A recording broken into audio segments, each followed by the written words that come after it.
बाप जहाँ चार चार बच्चों को पाल सकते हैं, वहीं चार चार बच्चे एक माँ बाप को क्यों नहीं संभाल पाते। इस सत्य को समझने के बाद हर दिल पिघल जाएगा। मित्रों, माँ का प्रेम और त्याग इस संसार में सबसे अनुपम और दिव्य तोहफा है। माँ केवल बच्चों को जन्म ही नहीं देती, बल्कि अपने सपनों, इच्छाओं और सुख सुविधाओं का त्याग कर उनके उज्जवल भविष्य की नींव रखती है। चाहे परिस्थितियां कितनी भी कठिन क्यों न हो, माँ हमेशा अपने बच्चों के लिए एक दृढ़ स्तंभ की तरह खड़ी रहती है।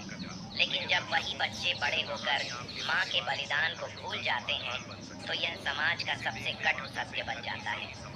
यह कथा ऐसी ही एक माँ शीतला देवी की है, जिन्होंने अपने पति के निधन के बाद अपने बेटे को कठिन परिश्रम और तपस्या से योग्य बनाया। उन्होंने अपनी जिम्मेदारियों को निभाने के लिए न केवल अपनी खुशियों का बलिदान दिया, बल्कि अपने सपनों को भी तिलांजलि दे दी। परंतु जब उनके बेटे और बहुएं अपनी जिंदगी में सफल हो गए, तो उन्होंने अपनी माँ के बलिदान और ममता को अनदेखा कर दिया। मित्रों, यह कथा शीतला देवी के संघर्ष, अपमान और त्याग की है, जो माँ के असीम प्रेम और समर्पण का प्रतीक है।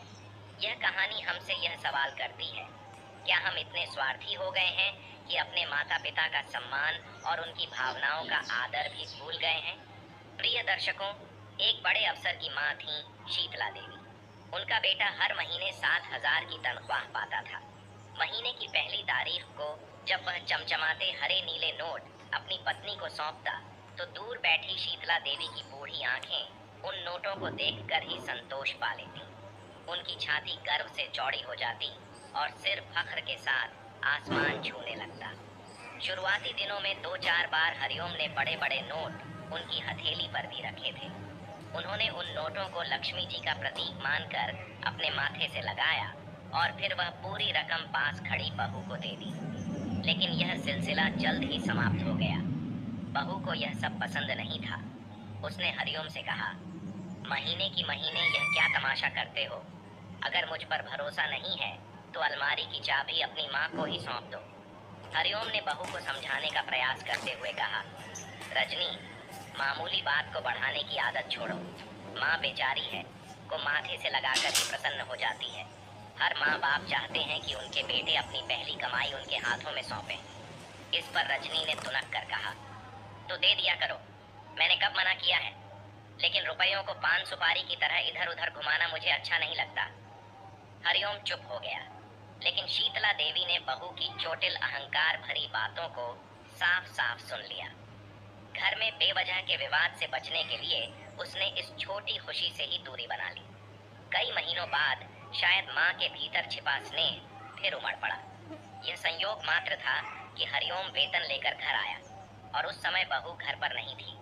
उसने 10-10 के नोटों की 5 नई गड्डियां माँ की झोली में डालकर आशीर्वाद की आशा में उनके पास बैठ गया। लेकिन तभी बहू अचानक आ गई। शीतला देवी ने चोरी पकड़े जाने के भय और बेटे को लज्जित करने से बचने के लिए पूरी रकम बहू को थमा दी। बहू ने एहसान जताते हुए पैसे अलमारी में रखे और उसे अधखुला छोड़ रसोई में चली गई। उस रात घर का माहौल भारी और तनावपूर्ण रहा। सुबह होते ही विवाद शुरू हो गया। हरिओम ने कहा, पूरी 5,000 की रकम है, लेकिन बहू अड़ी रही कि नोट 100 रुपए कम है। हरिओम ने दृढ़ता से कहा, रजनी, ये कैसे संभव है? मैं बैंक से नई सील बंद गड्डी लाया।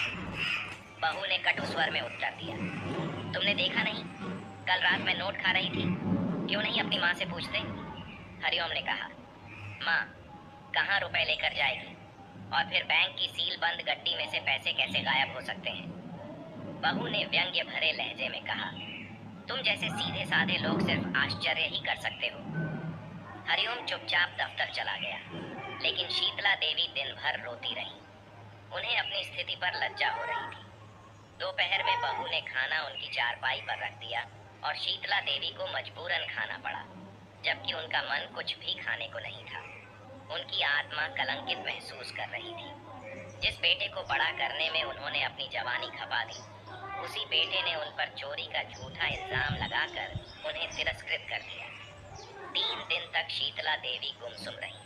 हरिओम माँ की हालत देखकर परेशान था, लेकिन सच जानने के बाद भी वह उनसे बात करने का साहस नहीं जुटा पा रहा था। रात में उसने कुछ बार रजनी से बात करने की कोशिश की, लेकिन रजनी ने उसे झिड़क दिया। उसने कहा, गुड्डू, तुम्हारी माँ मेरी माँ जैसी है। मैं चाहती हूँ कि वह खुश रहे, लेकिन हालात ऐसे हो गए हैं कि अब उनका यहाँ रहना मुश्किल है।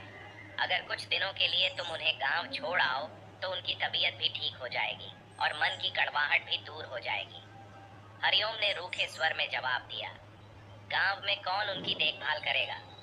उन्होंने मुझे पालने के लिए अपने जीवन की कठिनाइयां झेली हैं, और अब तुम कहती हो कि उन्हें गांव में छोड़ आऊं। रजनी ने समझाते हुए कहा, मैंने यह नहीं कहा कि उन्हें हमेशा के लिए गांव में छोड़ दो। सिर्फ कुछ महीनों की बात है। वे गांव की औरतों के बीच रहेंगी तो उनका मन हल्का हो जाएगा। सप्ताह भर के भीतर सब तय हो गया। शीतला देवी तो इस बंधन से मुक्त होना चाहती थी और उनके सहमति जताने पर हरिओम ने भी तैयारी पूरी कर ली। गांव में माँ बेटे का जोरदार स्वागत हुआ। वर्षों से बंद पड़े पुराने झोंपड़े की सफाई की गई और झाड़ू पोंछा किया गया। अकेली वृद्धा को तो एक चारपाई की जगह ही चाहिए थी, इसलिए पड़ोस की लड़कियों और बच्चों ने मिलकर गोबर और मिट्टी से कमरे की लिपाई पुताई कर दी। पुराने सिल्वर के दो चार बर्तन तो घर में पहले से थे ही। बाकी की कमी हरिओम ने बाजार से चीनी मिट्टी और कांच के ग्लास और प्लेटें लाकर पूरी कर दी। गांव में पांडे काकी, जिन्हें रामबाई के नाम से जाना जाता था, को जब उनके आने की खबर मिली तो वह भी चाय का लोटा और खाली गिलास लेकर आ पहुंची। हरिओम और उनकी माँ पहले से ही गांव वालों से घिरे हुए थे। रामबाई काकी ने मुस्कुराते हुए पूछा, अरे हरिओम, आज गांव का रास्ता कैसे याद आ गया? हरिओम ने जवाब दिया, ऐसा भी क्या काकी, अपने गांव और घर का रिश्ता कभी किसी से टूटता है? आज आपको याद किया तो मिलने चले आए। काकी ने हंसते हुए कहा, हमारी देवरानी को भी साथ ले आते। सुना है बहुत सुंदर है, एक उम्र दराज महिला ने जोड़ा। हाँ, सुना है बहुत खूबसूरत है, हरिओम ने मुस्कुराते हुए कहा। जो सच है वही लोग कहेंगे, इसीलिए तो उसे गांव में नहीं लाए, कहीं धूल मिट्टी से खराब ना हो जाए। महिला ने व्यंग्य करते हुए कहा, तो फिर उसे शीश महल में रखना चाहिए, 7 पर्दों में छुपाकर। हरिओम ने मुस्कान के साथ कहा, आपकी राय सही है भाभी। बड़े घर की बेटी और बड़े अफसर की पत्नी को तो राजमहल में ही रखना चाहिए। अगर आप राजमहल के पास थोड़ी जमीन दे दें तो मैं शीश महल भी बनवा दूं। रामबाई काकी ने चुटकी ली, सुनने में आया है कि तू बड़ा अफसर बन गया है, कितनी तनख्वाह मिलती होगी? हरिओम गंभीर होकर बोला, आपके आशीर्वाद से दाल रोटी लायक मिल ही जाता है काकी। काकी ने जिद करते हुए पूछा, तो भी बेटा 500, 700 या 1000? हरिओम ने थोड़ा झिझकते हुए कहा, बस यही कोई 3-4 हजार। भाभी, जो देवरानी की खूबसूरती से पहले ही जल रही थी, ने आश्चर्य से कहा, यह तो कोई खास रकम नहीं है। हरिओम ने समझाते हुए कहा, भाभी, शहरों के खर्चे आप जानती नहीं हैं, इतने में तो 2 वक्त की रोटी का जुगाड़ हो जाए तो भगवान का धन्यवाद है। भाभी ने व्यंग्य किया, तो इसलिए बुढ़िया माँ को गांव छोड़ने आए हो? हरिओम ने सफाई दी, भाभी, 2 घर होने से खर्च और बढ़ जाता है। माँ कुछ दिनों से उदास थी, इसलिए सोचा कि आप सबके साथ उनका मन भी लग जाएगा और हवा पानी बदलने से उनका स्वास्थ्य भी सुधर जाएगा। रामबाई काकी ने भरे गले से कहा, बेटा, तेरी माँ ने जीवन भर बहुत तकलीफें उठाई हैं, उसकी आत्मा को कभी ठेस मत पहुंचाना। हरिओम ने भावुक होकर कहा, काकी, माँ के अलावा मेरा और कौन है? मैं जानता हूँ उन्होंने मेरे लिए क्या क्या सहा है, मैं उनकी सेवा में कोई कमी नहीं रहने दूंगा। फिर बातचीत खेती बाड़ी की ओर मुड़ गई। धीरे धीरे सभी गांव वाले विदा हो गए। हरिओम भी जाने को तैयार हो गया। उसने माँ को नियमित आते जाते रहने का भरोसा दिलाया और उन्हें अपनी सेहत का ध्यान रखने के लिए 100 रुपये थमाए। शीतला देवी ने बेटे को आशीर्वाद देते हुए कहा, बहू और पोती का ख्याल रखना। बहू से कहना कि छोटे बच्चे के लिए दूध में मिला हुआ केला और दाल चावल का पानी फायदेमंद होता है। संतरा बच्चे के रंग को भी निखार देता है। हरिओम ने गिनती के पूरे 100 रुपये दिए थे और शीतला देवी को उसी में पूरी गृहस्थी संभालनी थी। खींच तान कर उन्होंने दूध के लिए सिर्फ 10 रुपये बचाए और रोज की दाल सब्जी का हिसाब अभी बाकी था। शीतला देवी सोचने लगी कि दाल सब्जी की क्या रोजाना जरूरत है। सुबह की चाय तो वह खुद बनाएगी ही और उसी के साथ 2 रोटी खा लेगी। कभी कभी हुआ तो पाव भर या आधा पाव सब्जी खरीद कर बना लेगी, वरना नमक मिर्च के साथ ही काम चला लेगी। अगले महीने की 10 तारीख को डाकिया मनी ऑर्डर लेकर आया। उसने शीतला देवी का अंगूठा लगवाया और 100 रुपये थमाए। सुबह सुबह एक पाव दूध खरीदने में ही 45 रुपये की उधारी हो चुकी थी। दाल सब्जी का क्या प्रबंध करती जब सूखा आटा जुटाना भी मुश्किल हो रहा था। दूध वाला रोज पूछता, दादी मनी ऑर्डर आया कि नहीं?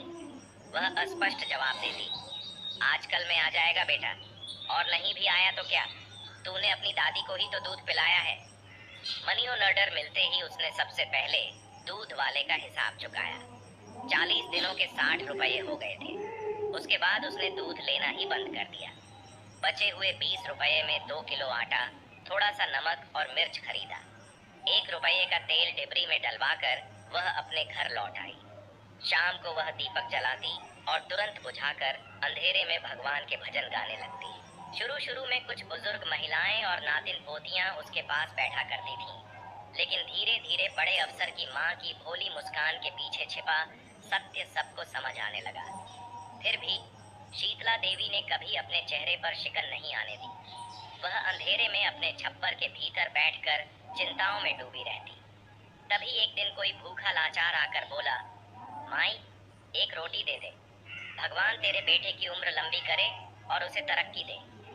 शीतला देवी ने अपने कपड़े में लपेट कर रखी एक रोटी का आधा हिस्सा निकालकर उसे दे दिया। रोटी देकर जब वह लौटी तो झबरू कुत्ता उसके सामने आकर बैठ गया। शीतला देवी ने बची हुई आधी रोटी में से आधा हिस्सा कुत्ते को डाल दिया और बाकी 1/4 टुकड़ा खुद खाकर छाछ के साथ खत्म कर दिया।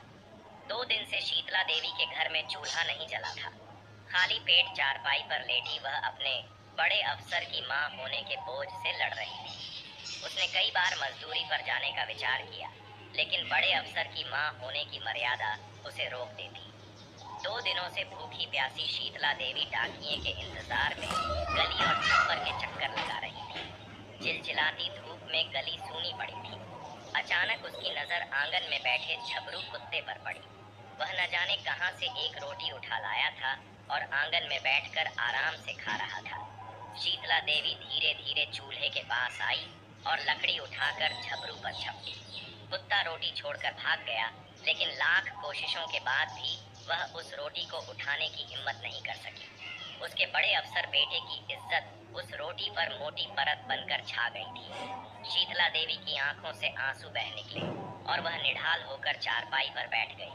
उसकी नजरें एक बार उस रोटी पर और दूसरी बार डाकिये के इंतजार में दरवाजे पर थी। झबरू दूर खड़ा आंगन में पड़ी रोटी को घूर रहा था। शीतला देवी चारपाई पर निसहाय बैठी कभी झबरू को और कभी उस रोटी को देखती रही। उसकी इच्छा हुई कि वह फंदा लगाकर अपने छप्पर में झूल जाए, लेकिन बड़े अफसर की मां होने की मर्यादा न उसे मरने दे रही थी और न जीने। वह चुपचाप बैठने को विवश हो गई।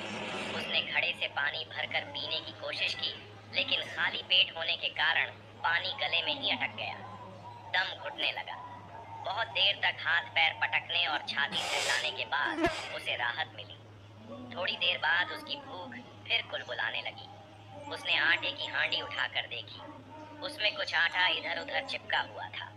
उसने उसे सिल्वर की थाली में निकालने का विचार किया। शीतला देवी के हाथ वहीं रुक गए। उसने झटपट गिलास का सारा पानी हंडिया में उड़ेल दिया और जोर से हिलाने लगी। पानी का रंग हल्का मटमैला हो गया। उसने कांपते हाथों से हंडियां उठाई और थरथराते होठों से लगाकर वह पानी पल भर में ही पी गई।